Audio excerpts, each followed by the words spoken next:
نحمدہ ونصلی علی رسولہ الکریم اما بعد اعوذ باللہ من الشیطان الرجیم بسم اللہ الرحمن الرحیم۔ حاضرین اکرام، السلام علیکم ورحمۃ اللہ وبرکاتہ۔ حاضر ہیں موت کے متعلق اصحاب معرفت کے اقوال و احوال لے کر۔ تو حاضرین، اگر یہ ہماری کوشش آپ کو پسند آئے تو اس ویڈیو کو آخر تک دیکھیں اور ہمارے اس چینل کو سبسکرائب کر دیں تاکہ آنے والی ہر ویڈیو اسلامی معلومات کی آپ تک آسانی سے پہنچ سکے۔ حضرت ابو درداء رضی اللہ عنہ فرماتے ہیں کہ موت نصیحت کا انتہائی مؤثر ذریعہ ہے، لیکن اس سے غفلت بھی بہت زیادہ ہے۔ موت واعظ کے لیے کافی ہے اور زمانہ لوگوں میں جدائی پیدا کرنے کے لیے تیار ہے۔ آج جو لوگ گھروں میں ہیں وہ کل قبروں میں ہوں گے۔ رجاح بن حیات فرماتے ہیں کہ جو شخص موت کو کثرت سے یاد کرے گا اس کے دل سے حسد اور اطراحٹ نکل جائے گی، یعنی نہ تو وہ کسی دنیوی نعمت کی بنا پر ذہنی الجھن میں مبتلا ہوگا اور نہ ہی فرحت و مسرت میں مست ہو کر معاصی کا ارتکاب کرے گا۔ حضرت عون بن عبداللہ رحمۃ اللہ علیہ فرماتے ہیں کہ جس شخص کے دل میں موت کی یاد جم جاتی ہے وہ اگلے دن تک بھی اپنی زندگی کے رہنے کا یقین نہیں رکھتا، کیونکہ کتنے ایسے دن تک پہنچنے والے ہیں کہ وہ موت کی وجہ سے دن بھی پورا نہیں کر پاتے، اور کتنے لوگ کل کی امید رکھنے والے ہیں مگر کل تک نہیں پہنچ پاتے۔ اگر تم موت اور اس کی آمد کو دیکھ لو تو آرزو اور اس کے دھوکہ کو ناپسند کرو گے۔ اور آپ ہی سے مروی ہے کہ فرماتے ہیں کہ آدمی جس عمل کی وجہ سے موت کو ناپسند کرتا ہے، یعنی گناہ اور معصیت کی وجہ سے، وہ اسے فوراً چھوڑ دے، پھر کوئی مشکل نہیں، جب چاہے مر جائے۔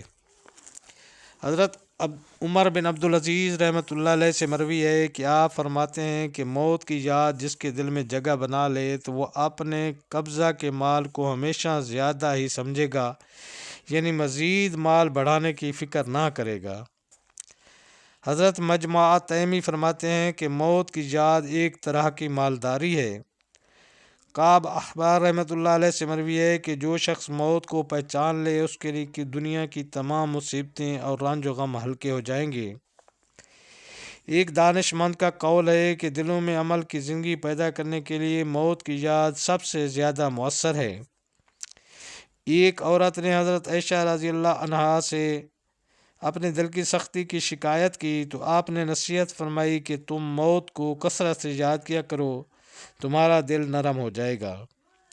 حضرت علی ابن ابی طالب رضی اللہ تعالیٰ عنہ سے نقل کیا گیا ہے کہ آپ فرماتے ہیں کہ قبر عمل کا صندوق ہے اور موت کے بعد اس کی خبر ملے گی۔ صالحین میں سے ایک شخص روزانہ شہر کی دیوار پر کھڑے ہو کر رات میں یہ آواز لگاتا تھا، چلو قافلے کے چلنے کا وقت آ گیا ہے۔ جب اس کا انتقال ہو گیا تو شہر کے حاکم کو یہ آواز نہیں سنائی دی۔ تحقیق پر پتہ چلا کہ اس کی وفات ہو گئی ہے، تو امیر نے یہ اشعار پڑھے۔ ان کا ترجمہ یہ ہے کہ وہ برابر کوچ کی آواز اور اس کے تذکرے سے دلچسپی لیتا رہا، یہاں تک کہ خود اس کے دروازے پر اونٹ بان یعنی موت کے فرشتے کی طرف اشارہ ہے، اس نے پڑاؤ ڈالا، چنانچہ اسے بیدار، مستعد اور تیار پایا، کھوٹی آرزوئیں اسے غافل نہ کر سکیں۔